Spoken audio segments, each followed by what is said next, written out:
अस्सलाम वालेकुम students. Physics का आज हम lesson number 3 Newton laws of motion के बारे में पढ़ेंगे।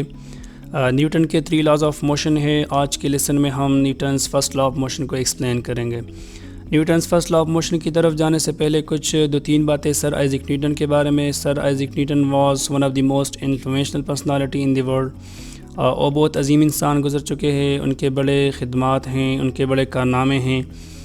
और एट ए टाइम एक एस्ट्रोनॉमर, एक मैथमेटिशियन और साथ साथ वो एक फिज़िस्ट रह चुके हैं। सर आइज़ैक न्यूटन इंग्लैंड में पैदा हुए in the middle of 17th century.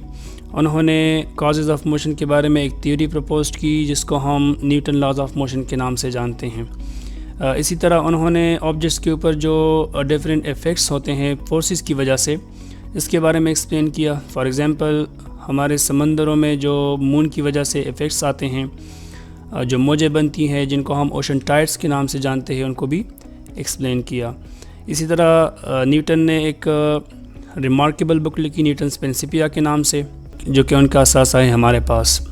चलते हैं Newton's first law of motion की तरफ। Newton's first law of motion जो कि बहुत सिंपल लॉ है, जिसका स्टेटमेंट कुछ यूँ है कि अगर कोई एक्सटर्नल फोर्स किसी ऑब्जेक्ट के ऊपर ज़ीरो हैं तो फिर वो ऑब्जेक्ट हमेशा के लिए अगर इन द स्टेट ऑफ रेस्ट में है तो इन द स्टेट ऑफ रेस्ट में ही रहेगा। या फिर अगर वो ऑब्जेक्ट यूनिफॉर्म वेलोसिटी के साथ चल रहा हो तो वो हमेशा के लिए उसी यूनिफॉर्म वेलोसिटी के साथ चलता ही रहेगा।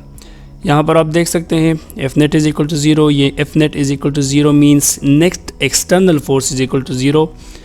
तो फिर अगर कोई object in the state of rest में है तो v is equal to zero means कि उसमें कोई वेलोसिटी ही नहीं आएगी और मोमेंट ही नहीं करेगी।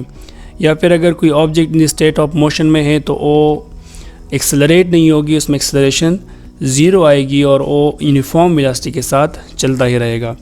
यहाँ पर इस वीडियो में आप देख सकते हैं कि ये एक बॉल है जो कि इन द स्टेट ऑफ रेस्ट में है। अगर ये इन द स्टेट ऑफ रेस्ट में है और कोई एक्सटर्नल फोर्स नहीं है तो फिर ये हमेशा के लिए इन द स्टेट ऑफ रेस्ट में ही रहेगा।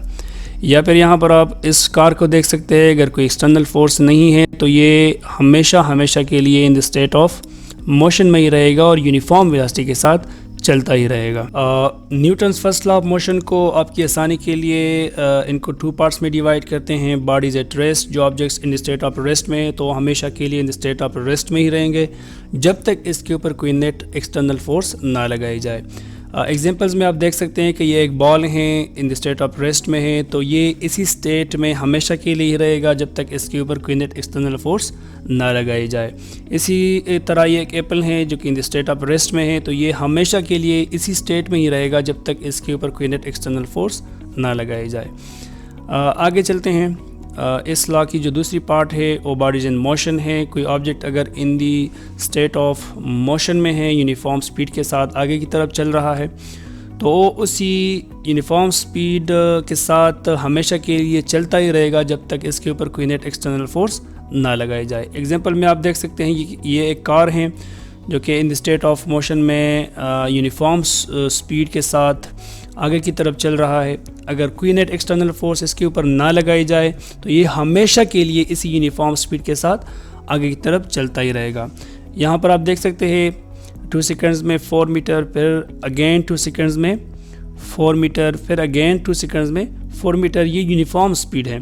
तो ये कोई अगर नेट एक्सटर्नल फोर्स ना लगाया जाए तो ये हमेशा के लिए कोई भी ऑब्जेक्ट अगर इन द स्टेट ऑफ मोशन में है तो हमेशा के लिए उसी यूनिफॉर्म स्पीड के साथ आगे की तरफ चलता ही रहेगा। इसी के साथ साथ ये बात भी याद रखें कि Newton's first law of motion को कभी कभी हम लॉ ऑफ इनर्शिया का नाम भी देते हैं। लॉ ऑफ इनर्शिया भी, इनर्शिया एक न्यू कंसेप्ट है।